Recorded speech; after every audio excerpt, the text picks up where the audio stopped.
Hello, good evening. Today is Monday, 6 to 7 p.m. here at PHLV Radio, your favorite and number one program. On air right now is Open Forum. I am Josie Harrison, your host, and I do have Charlotte Evans. Hi, Charlotte. She is a newscaster.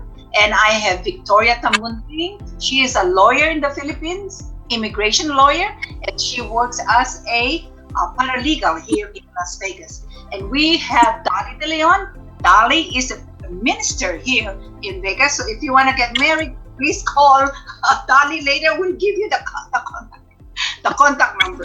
And Dolly is also an entrepreneur. She owns her own bridal shop. Is that right, Dolly? Yes. Yes. And please wave your hand. Hello to everyone.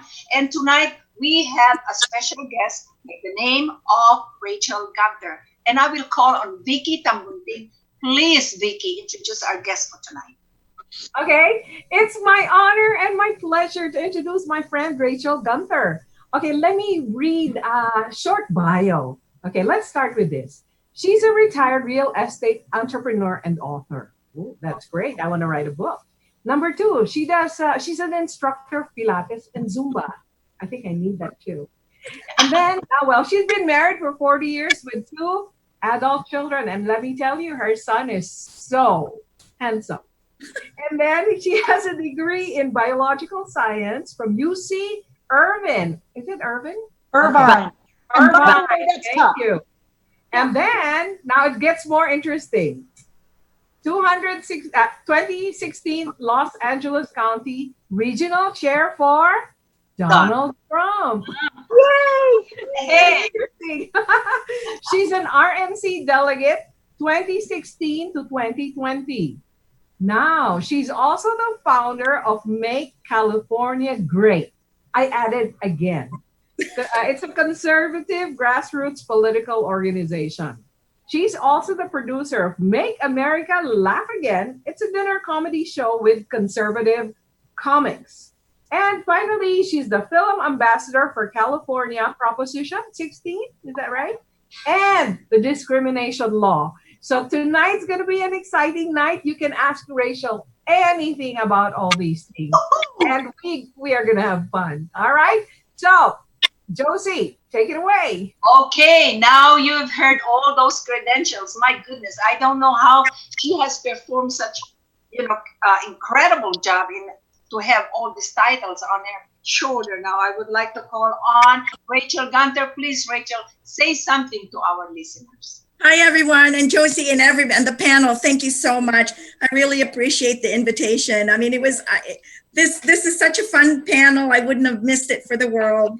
We've been talking, just having a lot of fun, talking about the current events in our country, and especially with the craziness that's happening here, in regard, especially with politics. And, as was said, I was President Trump's LA County Regional Chair. And if you know anything about LA County or California, it's a mess. So it was a mess in 2016. It's even worse now, especially that we have Governor Newsom, in place. So it's a very depressing. It's a very depressing vibe in California right now.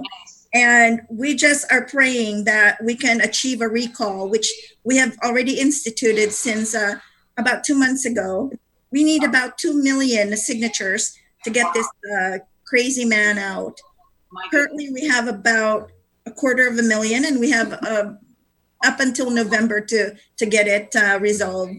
But we are praying and hoping that if any of you have relatives in California that are registered voters, please have them go to recallgavin2020.com and download and print the recall and sign it and mail it to the address on the form.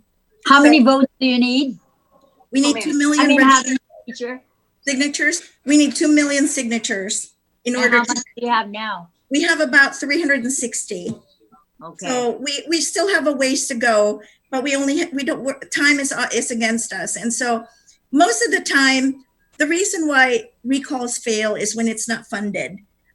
We don't have the money to pay for, people that professionally go out there and get signatures. So we are relying on just grassroots to go, go in front of the stores, go to the parks, have little rallies where we have signature signing. And it's a tough effort, but we have to do it and we have to try, because if not, California is just going to go down the socialist road and it will be lost. And once California falls, where do the people of California go? You are a sanctuary state now, right? Rachel, you're a sanctuary state. We're a sanctuary state thanks to Governor Newsom. And again, you don't want a California, Nevada, right? You want to try and keep us here. You want to keep the Californians here. Yeah, that's true. You don't want us in your state.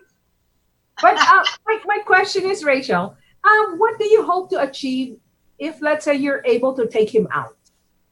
We hope to get another candidate in there to take his place. But we have a lot of very qualified candidates. Will you be the lieutenant governor? The lieutenant governor is not the automatic replacement. A special election will be held. If we reach our goal, a special election will be held, and anybody can put their name on the ballot to be voted upon, and it's basically whoever has the most ballots will win the governor's seat. But he will not term out until 2022. So if he doesn't, that's why. Yeah, okay. If we don't get rid of him now, we have to do it now. Yeah. So it's critical that we make inroads for this. Is there any link on Facebook that we could maybe forward to all of our friends who are in California? Yes, it's called recallgavin2020.com. And that's how you can download the recall petition, the forms and instructions there. And then once you get the signatures, there are two forms, a legal form and a letter form. The legal form has 10 signatures and the letter form has 5. And you can get as many as you want. And then as soon as you're done, just send it to the P.O. box that's on the form in Sacramento and we're good to go. Are you, do you have some volunteers like lawyer volunteers? We are trying to get as many volunteers. The problem with California is it's so divided that it's hard to get people, and really they're apathetic.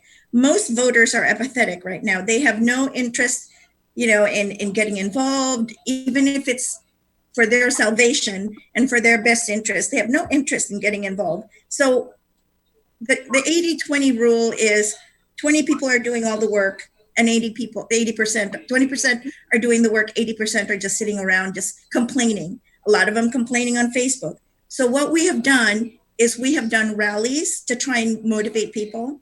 And we have attached it to President Trump so that we have the engagement. Whenever you have a rally and it's centered around Trump, you usually get a lot of excitement and energy.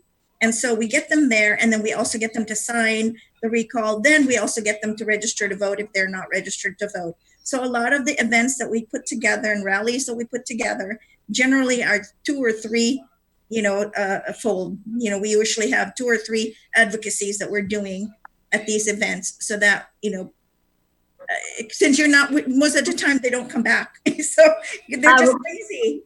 Rachel, do you think in California the silent majority is still silent, or are they now in the open, like in many places in the United States? I'm going to tell you, the numbers don't bear it out, but you never know.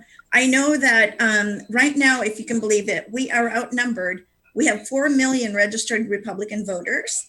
And then we have over 8 million Democrat voters, registered voters. So even if we had every Republican show up to vote on any of these legislation, we're still behind in numbers. Still behind. Same in Clark. Behind in numbers, yeah. The only way that we can, turn some of these people around is if they start waking up to all of these horrible, these Democrat policies that are creating this violence and this hatred and this, atrocities that's being committed on each other. If they just wake up to that, I think we're slowly starting to turn them around. But like I said, they're lazy. A lot of them don't care. It's almost like they're resigned to the situation that we have right now. Rachel, I want to ask you, because you really put your neck out there by being a delegate for Trump in 2016. Have you had any backlash for that, or have you felt ever that your own safety was in jeopardy? Because sometimes a lot of folks don't want to talk about being Republican if they're in California because the hostility is so high. This is the one time, Charlotte, that I think that my nationality and the fact that I'm a woman of color helps me out, because they're less likely to attack me as a Trump supporter because they are more surprised than anything. The stereotype is, white American, Caucasian American. These are the typical stereotypical voter for Trump. Then they see this, this little Filipino with glasses is very outspoken, and they can't quite, put their head around it. So they're less likely to attack me. Good. Very outspoken anyway. So like I said, they can't bully me because I'm passionate for President Trump. I'm passionate for conservative causes. And when they see you as being passionate about something, it's really hard for them to knock you down. You know what I mean? But I think I agree with Charlotte. I think that is the fear.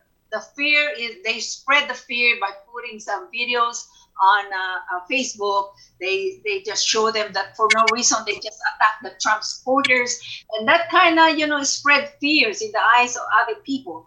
That's why they don't want to be out there, like what you said, Charlotte. You don't want to really brave up and say, "Hey, I'm a supporter," because as if you feel that you're really inviting violence, But on the other hand, too, the fact that they see people of color like myself going out there and fighting, then it puts legitimacy to the cause, because they're saying, well, if she's fighting, if she should be disenfranchised in Trump's America, but she's not, and she's actually fighting for Trump. So then it makes them, start to think, well, what is Trump doing that this woman, this minority, is actually fighting for him? So in that regard, I think that we're kind of opening eyes. The more of us that speak out, the more eyes are opened. And we just have to really stop being scared anymore. We just have to stop. Because especially with Filipinos, majority of our home base will always say, "Oh, just don't say anything." We're always like that, right? We don't want to, just like what Charlotte said, we don't want to expose ourselves. Yeah, I'm for Trump. And that starts in our family. It starts at home. We want the chaos. We don't want the hurt, should I say. And so that will take time. The more you're out there, like what you're doing, and people will see you, hey, look how small she is. Look how petite she is, but she's so brave because of her ideology. And they will follow through. And I think too, we have to remind them that we have to get back to our conservative roots, because we didn't start out to be like this. Even the Democrats were not this crazy and way to the left. Even the Democrats were still pretty moderate in a lot of their beliefs and ideology. And I don't know at what point it started turning. I really believe it was Obama that created this sense of separation. I agree with you. I agree. We're a bad country. Because the Democrats of today are not the Democrats, not the Kennedy Democrats, not the Democrats of yesterday. Now, I'm sure, Charlotte, you can, being a newscaster before, you can tell more about it. It's so different. It's not a Democrat anymore. It's not even especially moderate Democrat. Anyway, Rachel, I have a question. Going back to the difference of the number of voters, the Republican is outnumbered by almost 50%. Mm-hmm. Now, do you have some, say, fact finding whether those registered voters, you're outnumbered by 4 million, are authentic, or there are dead people voting, Minnie Mouse voting? It's actually accurate, because I just fact checked it before coming on today. I just wanted to see, what we needed to do in order to even come close to getting a 50-50. And our only hope is the decline to state or independence or that party. If we can get the decline to states, which is about, I think there's about 6 million of them. There's even more. Oh, that's great. That's That is great. There's fantastic. even more decline to states than there are Republicans. So if we could work, put on the effort, put in the effort to reach out to the decline to states, we might have a chance of maybe overcoming the Democrats. But to Charlotte's point, earlier, I have personally noticed a lot less hatred and volatility towards us. In front of my house, I have 2 Trump signs, 2-yard signs. In 2016, I put one out, it was burned right in front of my yard. They burned my Trump sign. I mean, it's just unbelievable. I have had my Trump sign since January and it's still there. So for me, Wow, that's a personal victory, in that no one has attacked it. No one has torn it out. No one has stolen it. And I've been hearing from other volunteers and some of my other fellow activists, and they're claiming the same thing. They're saying, they're talking to so many people, friends of theirs that were absolutely anti-Trump in 2016 and have now come around, in 2020. And, these riots are not helping the Democrats. I mean, I don't know how much you were listening to the Well, C-SPAN. that's their downfall, actually. Yeah. That's one of the downfalls. Yeah, the C-SPAN call-in was an absolute revelation. They had, there must have been about 10, 15 minutes worth of Democrats calling in saying, we're done with the Democrats, we're walking away. Wow. Yeah, 6 Democrats from Minnesota, I found out today that Mayor. they denounced the Democrat Party and they are going to support President Trump. Isn't that good news? Where Ilhan Omar comes from? Right, exactly. And they had the iron ring or something like that. 6 mayors in Minnesota. Is that the one you're talking about? Yes. 6 mayors that Democrat mayors are going to support that Trump. proclaimed they were going to be leaving the Democrat Party and going with the. Woo, that's a victory. It's an absolute victory. We would never see this in 2016. Even our own party hated Trump. So, I mean, we had more Mitt Romneys and Paul Rands and, Paul Ryan. We had Mitt Romney, we had Paul Ryan, we had McCain, that was, and Senator Flake. There were so many. Flake and who was the Ohio governor? Kasich. Oh my gosh. Kasich. Oh my God, forgot Kasich. In the DNC. Oh my goodness. Oh my Lord. Unbelievable. It just. Rachel, after the RNC convention, I saw I believe it was 9% of African-American males decided to switch their vote to Trump after the RNC. Had you heard that statistic? Does that sound right? And what? Oh yeah, there's a statistic that just came out, and I don't know if it was from Rasmussen or if it was just an outlying poll, but 60% of Blacks have now come out for Trump. Now, if you're saying 16, all you need is 25% and you win, because statistically they're saying that in previous elections, if you have 25% of the Black vote, you're going to win the election. If he's getting 60% right now. So, more than I thought. I can only hope we have a landslide, with that coalition on our side. Yeah. No, I know. Thank you for your hard work, Rachel. I think Black and brown conservatives are going to save this election. I mean, that's where I pray it's headed. Well, in 2016, I knew that it was historic, but this election is going to be harder because the Democrats are putting everything in to defeat him. They've got the media, they've got academia, they've got Hollywood, although Hollywood's running scared. They are spending a lot of money. Hollywood is really funding a lot to make sure Biden wins. Absolutely. So you got them. Of course, you got the media on their side. So they have put on an all-out attack on him, and it's backfiring. It's backfiring, and I'm just so glad. On my Facebook, I can only share 5 times. And then all of my connection is blank. Censorship. See? So I don't count. I've One, got 10. yeah, seriously. Any Same video thing, Cap. My before I Twitter. just, share. No, I can't do that anymore. 5. Only 5, I stop. I waited really? maybe an hour. I shared again. I'm so serious. Yeah. Wow. The censorship Censor you. has been outstandingly vile. I mean, they are demonetizing conservative voices. They are blocking conservative voices, suspensions, you name it. I mean, they're doing everything they can to silence us. But because we're just so much smarter than them, we find ways. That's you know, right. You We're know, smarter I mean, than them. even if we have to go back to basic and just use the telephone to tell each other to give each other support or give each other information, they're not going to stop our voices. They're not. I like to ask every one of you, the host, of course, Josie and everybody, and Rachel. Yeah, all of you. The mainstream media. It's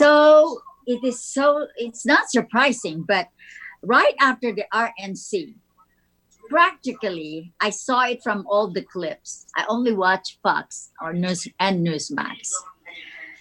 Everybody was saying the word dark. Although we have used the word dark and dreary, doom and gloom, referring to the DNC, which is true. It's all about Trump. America is the trash. Trump is bad. Now, the question is this. Do you think somebody out there is supplying even the word that this MCs or journalists would say? Everybody has used the word dark. The RNC, it was dark. What do you think? Do you think somebody's supplying them what to I say? can speak to that from my personal perspective. I think the media runs like a pack. And as soon as you get people tweeting from the New York Times and the Washington Post, that kind of gives extra credibility, which is not credibility, but extra credibility to other journalists to just follow suit and start attacking on the same lines. And they're like copycatters. They copycat. It's like somebody sets the tone and they just continue to say the same thing, repeat it, say it, rinse, repeat. They're constantly, I think they have no sense of creativity anymore. They have no sense of neutrality, and they don't want to work for their truth. No sense of truth. Yes, no sense of truth and fact. I mean, they have an objective. It's all about the objective. Get the orange bad man. Right, exactly. Personally, I think the media is great. You know why? Because after let's say I watched this speech of Trump or Melania. I watched this speech of Melania. And then later on, those people, those bubbleheads would tell you the direct opposite of what she said. So I think they're amazing, they can invent a lot of stories. What you meant by being great is that you're being sarcastic about that. I hope so. I hope. Josie, what do you think?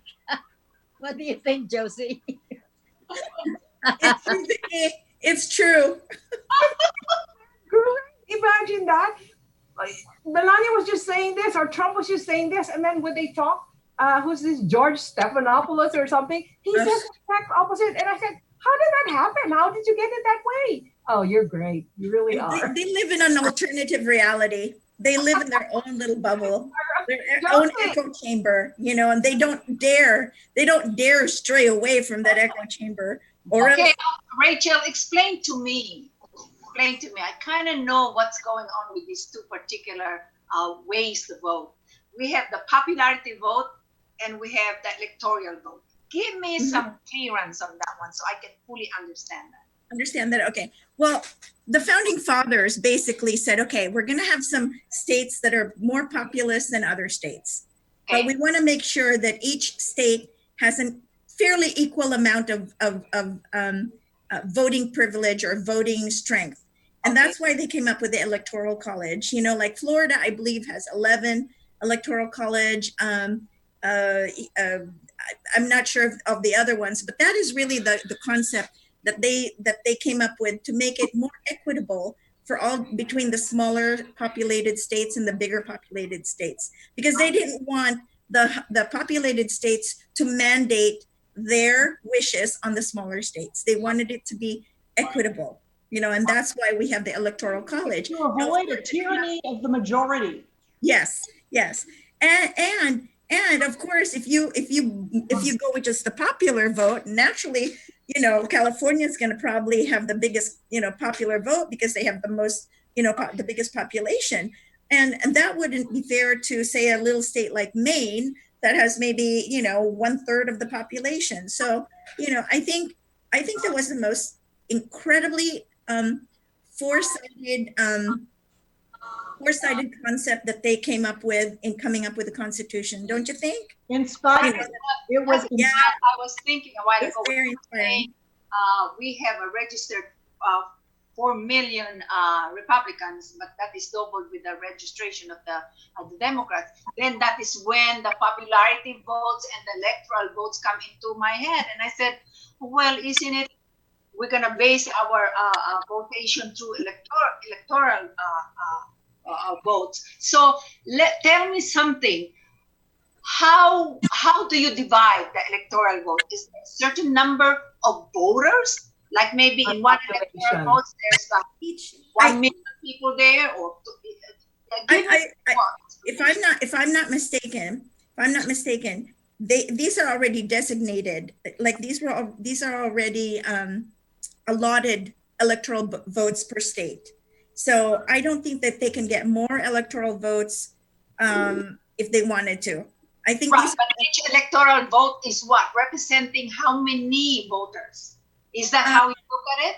I'm not sure exactly how many voters each electoral vote there is, but it's a designated amount. The votes are, I should maybe look that up, but I can get back to you on that, on the number. But I know that they can't, it's not changed. The number of electoral votes are not changed. How many in California do you know? How many electoral colleges? I believe California has maybe a little over 100. Wow, and that's a lot. 538 for the whole United States, right. And that's to win is about 270 something. 270 to win. 270 to win. Yeah. Rachel, I want to ask you.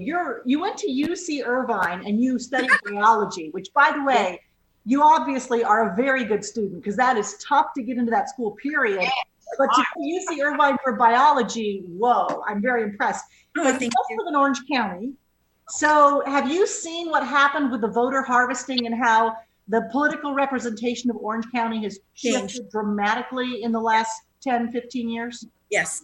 When California made it legal, when our supermajority Democrat Party in Sacramento decided, hey, it's okay to do ballot harvesting, the Democrats jumped on that and immediately put it to work.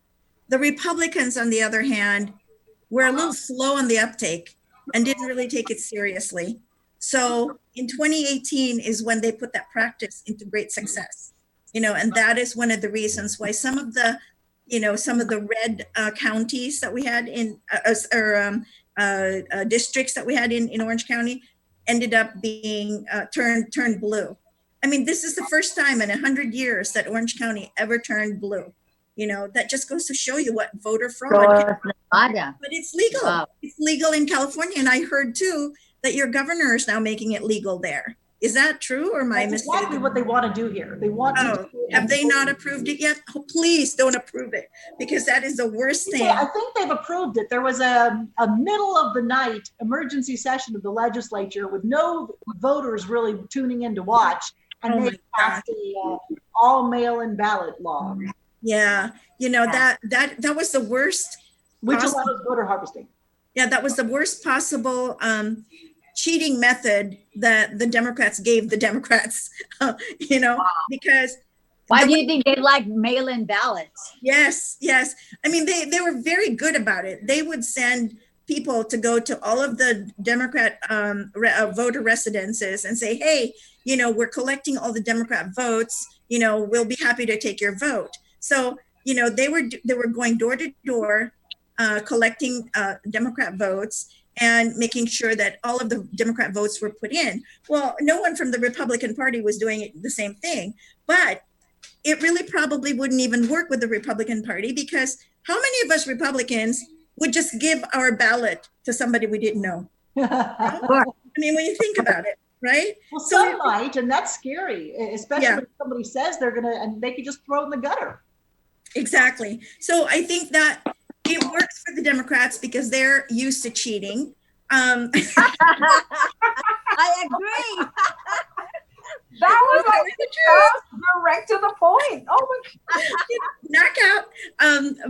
But the Republicans, you'd have to say, well, this is my ID. I'm an official ballot harvester. I mean, we're not as quick to give away our ballots to anybody that just knocks on the door and says, hey, I'll pick your vote. I'll pick your ballot and bring it to the voter center.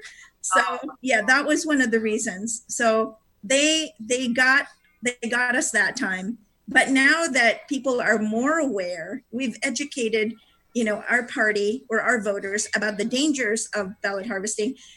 One of the things that they're trying to do to combat is trying to go to like churches, Dolly, the churches, and saying, hey, all of you that are voting Republican or whatever, we will collect your ballots, and they're trustworthy because they're a community, they're part of the church. So yes. In that regard, they're going to their universes and saying, okay, nursing home. Okay, I'm going to collect all your ballots, senior citizens, in the senior cares, we'll collect your ballots. So they're doing it more in places that if they have relationships. So they have relationships with these people, and then they trust them with their ballots. Why the Republicans are rejecting that that the regular mail person is going to collect is because in the envelope, outside the envelope, it says there is a box that says R and D. So if I check R and I'm a Democrat mail collector,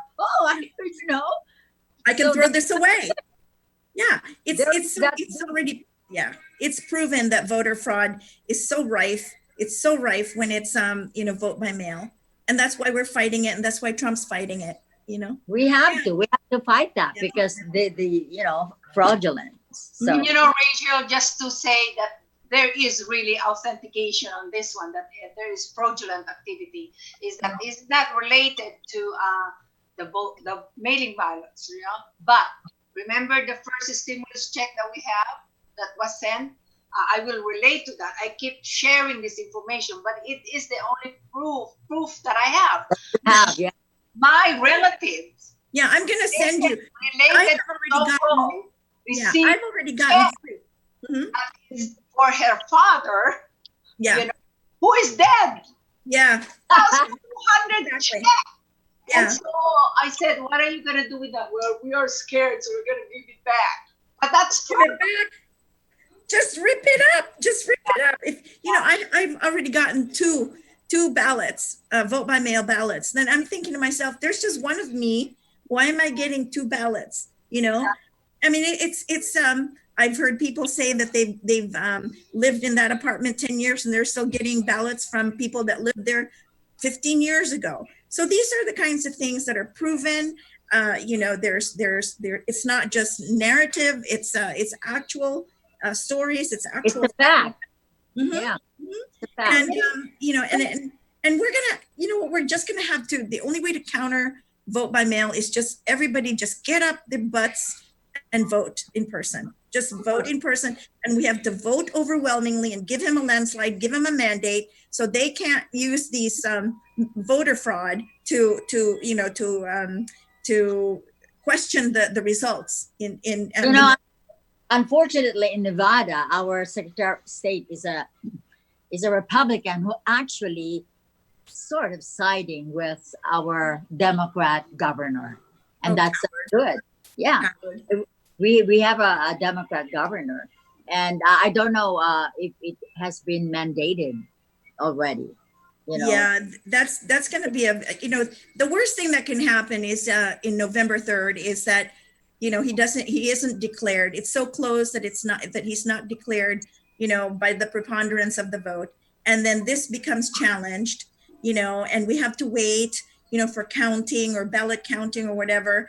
And then it becomes problematic because then, what's going to happen January 3rd is when all of these congressional the congressmen and women, the House of Representatives, the senators, their jobs are done January 3rd, and they have to be reelected to start up again. So we have no president elected, definitely declared, other side conceded.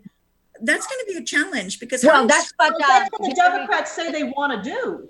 I know. And Hillary Clinton said advice. She already gave an advice to Biden, and she said, do not concede because you never know you're the winner. If you concede it, then what shall we do? We'll take the military, take Trump out of the White House. That's not going to happen. That's not going to happen because number one, Trump owns the military. The military is so loyal to Trump. Law enforcement is loyal to Trump.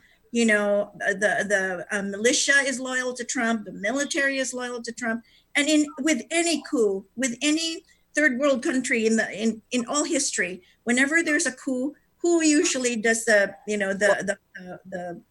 impeachment is already a coup d'etat. The impeachment that they did was a coup. You knew that it was. But Rachel, how about martial law? Was it ever considered or thought about by Trump? You know what? I think that's a good question, Josie. Yeah, I think he was toying with the idea of the Insurrection Act. Yeah, the Insurrection Act. But I think the reason I know I was rooting for that. If they're not going to listen, if they're not going to pay attention and listen to you, Trump, just gosh darn it, just do the insurrection law. Exactly. But I think what he's doing is he is allowing them to hang themselves. He wants the country to realize that he's not the one that's acting like a dictator. It's the Democrats that are acting like dictators. You know what he said about Portland? If this mayor is not going to ask my help, who is that, Wheeler? If he does not, I will just go there. Yeah. The National Guard will just go there and look. Stop in one day. That rioting. This is what I think. I think Trump is very generous because he's giving them rope. Exactly. I think that's his intention. I think he wants everybody. How they're always claiming that he's a dictator, he's a fascist, and yet he's the one that's saying, no, I'm not going to impose my will on the people. It's against the Constitution. I'm going to follow the Constitution. And he's letting the Democrats just hang themselves with their own rope, like you said, Vicki, because that is more telling and more influential to the independents, right? And to the people that are saying, hey, he's supposed to be the dictator. Why is he not coming down and clamping down on these, anarchists? Well, he's not, because he's letting them, take care of their own business. And so I think this is more influential when it comes down to it, as far as sending the right message, changing the narrative. Basically, he's changing the narrative, letting them actually, I think he's funny. I get his sense of humor, and especially when he talked about increasing the penalty of destroying the statues. 10 years. Already, it's 10 years. Yeah, so now they're thinking, hey, wait a minute, should we destroy this? It's 10 years. That was really funny. I loved it. Awesome. He's so funny. Oh my God, he's so funny. I just get his sense of humor so much, Yeah, I mean, you gotta a lot of understand him. Sorry, Dolly, what did you say?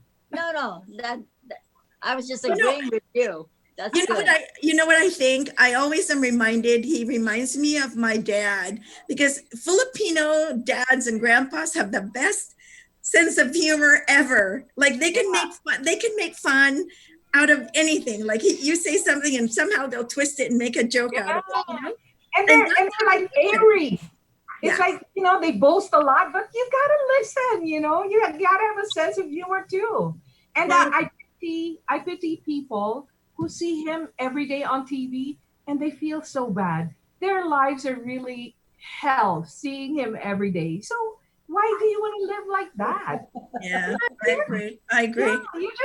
you just have to take it. Let's say he gets 4 more years, and then after that you can have your turn. No problem.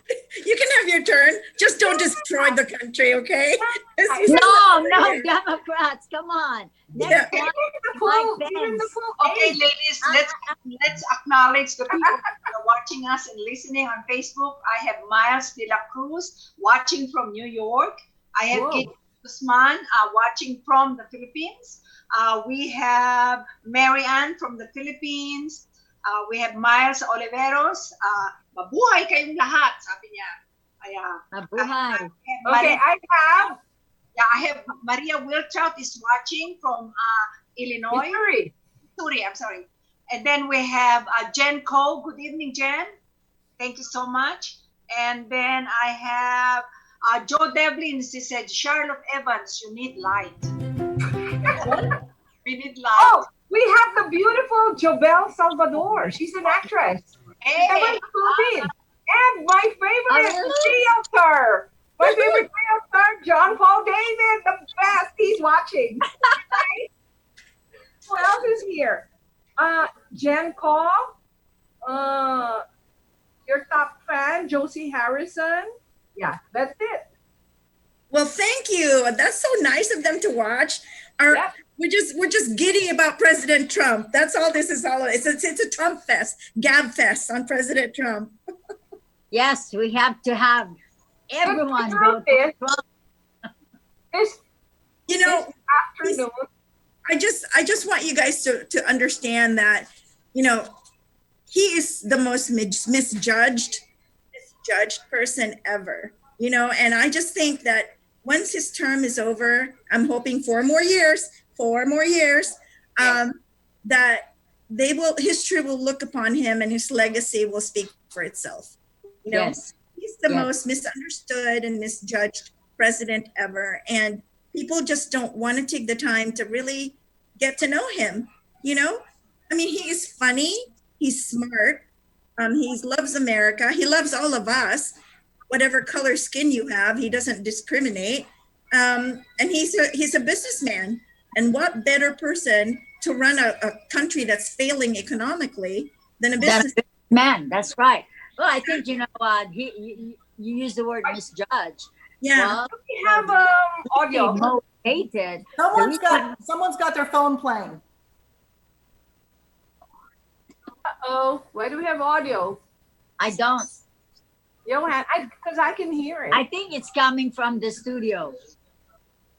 No, I think Are you awake? What's happening? Yeah.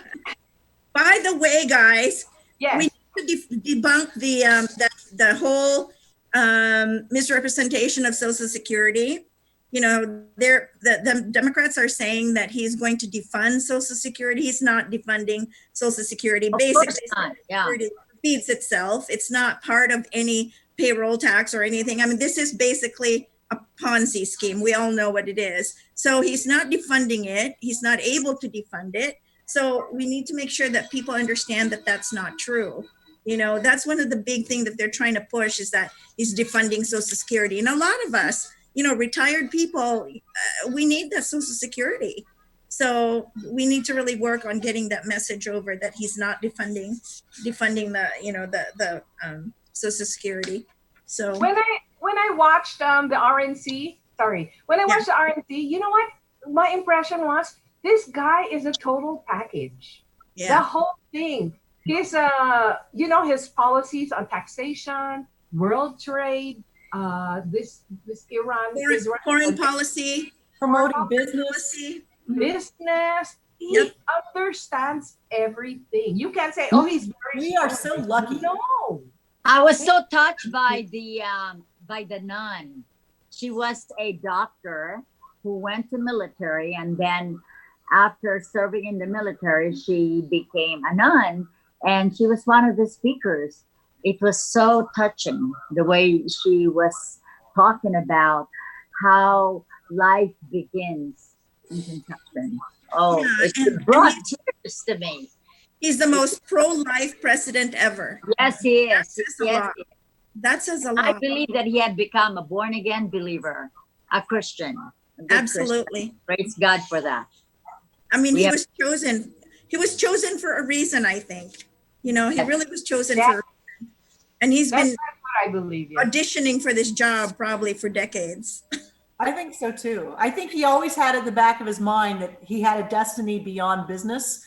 Yeah. And I believe he loves this country, really loves Yes, it. yes. I agree. It's giving me goosebumps. I know. I've never seen anyone that has so much love for his country, the sovereignty of this country. He loves the people. I don't get it, guys. I just don't. It's like they really are living in an alternate universe, the ones that can't see it, you know? You know why, Rachel? Is because they know that their skeleton is coming out. Look at how Biden, his son, it's all coming out because of Trump. You know, John all of Kerry, these a things. bunch of these people. This is the basically- initial date. Yeah.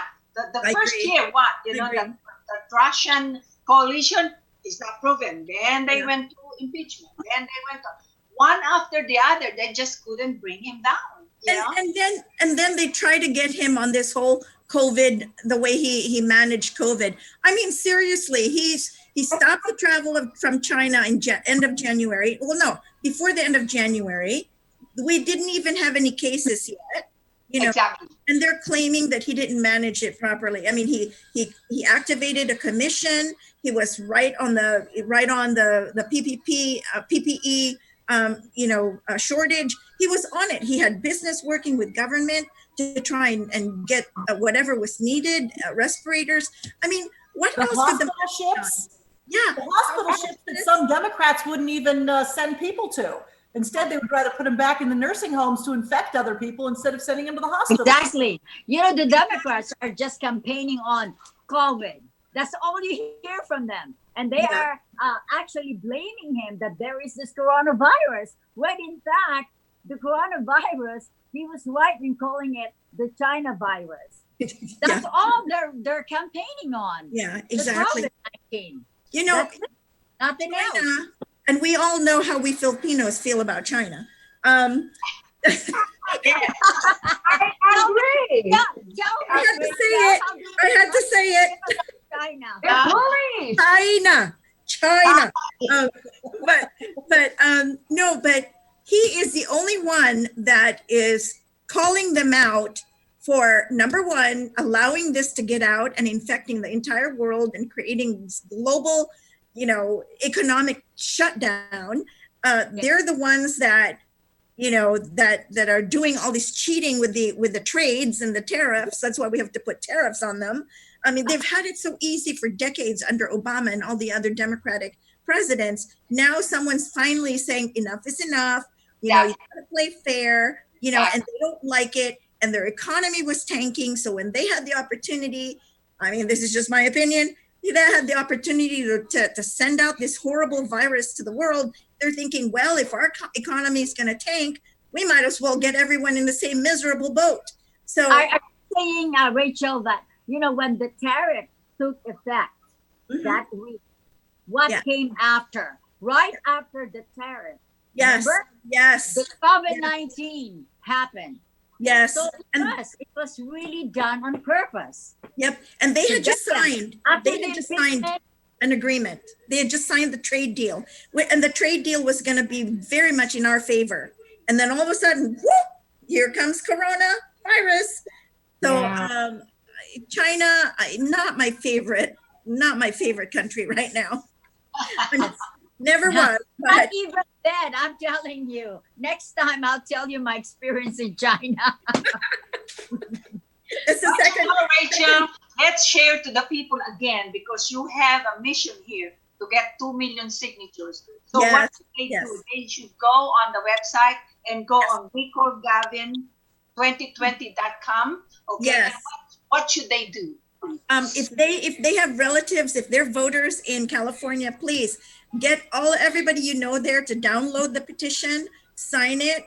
There's 2 forms, one that has 5 signatures and the other one has 10 signatures. Get as many signatures as you can, follow the instructions, and send it, please, before November 17. Because we need about 2 million registered signatures, voter signatures, to be able to get rid of this useless. You're almost 1.7 million short, right? Yep, we have about 360,000 right now. Oh, So, okay. you know, we have a long way to go. We have a long way to go. But And we're just the signatures that you need are the signatures of the California voters. residents, of course, Yeah, right? California voters. You just want us to help initiate it here and send it to whoever there, get their signatures without them exposing themselves. They can just mail it, right? Right, right. Yeah, Rachel, social media will be able to help you much on that. Oh, we're doing that too. Yeah, we're doing that too. But you know, social media, there's one thing. Okay, my organization, I have about 18,000 members, and every day I post about all of the sneaky, smarmy things that Newsom is doing towards us Californians. And I get a lot of interaction and engagement. I get a lot of comments. I get a lot of, recall that, you know, Newsom gruesome, you know, he's no good, blah, blah, blah. But when you tell them, download the form, sign it, mail it, you know, make yourselves useless. I mean, useful. Make yourselves useless. But make yourselves useful. Download the thing, send it to the PO box, and let's get these signatures counted. But you know, I don't know how else to get people engaged.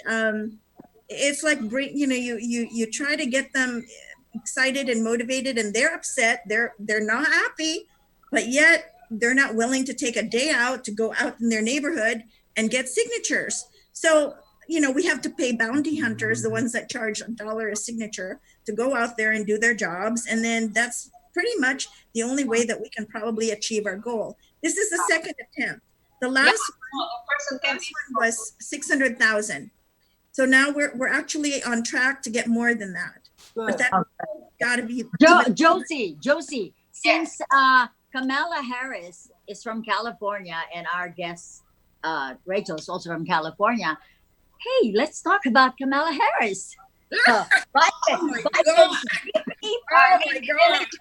Dolly, Look at her face. okay, let me just say this, okay? We have invited Rachel, and you know, we're talking about the goodness of what Trump's administration is doing. I would like anybody there that is with the Democrat Party, I am really inviting them to please call me or call any of you. We would gladly love to talk to them and feature them here in our show and let us know what are the good things that Democrats are doing. They're calling Trump a liar. We want to know why. What are those lies? I mean, we are open. We are not, we see what's going on, and we have our own desire who to put in the next government, right? Absolutely. Absolutely. That is your own prerogative, but we are inviting them. We want this open to anybody, any Democrat representative. Please give me a call. We will feature you. Okay, go ahead, Dolly. Yeah, Rachel, what can you say about Biden's VP pick?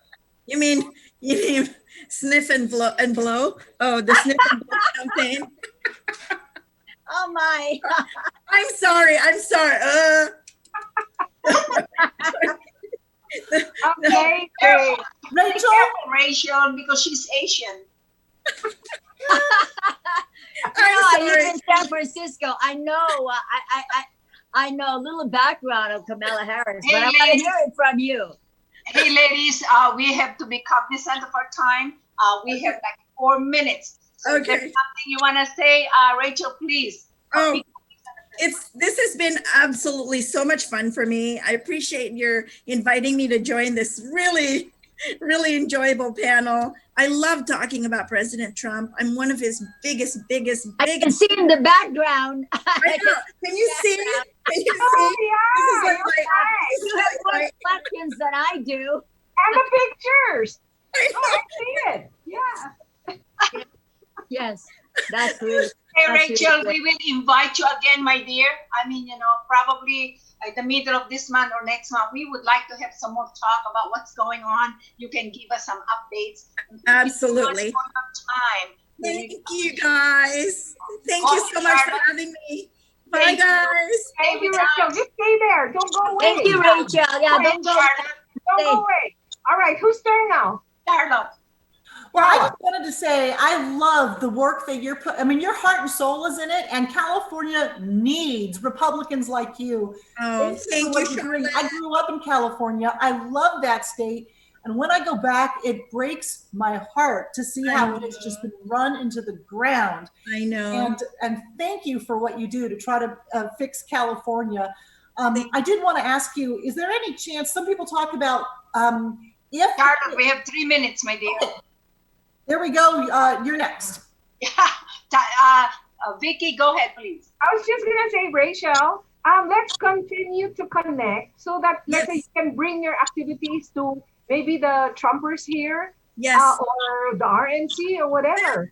So I'll bring, if you find me a place, I'll bring the Make America Laugh Again. That's a show that we have that we get a lot of volunteers out of that. And that was the whole reason for putting that together.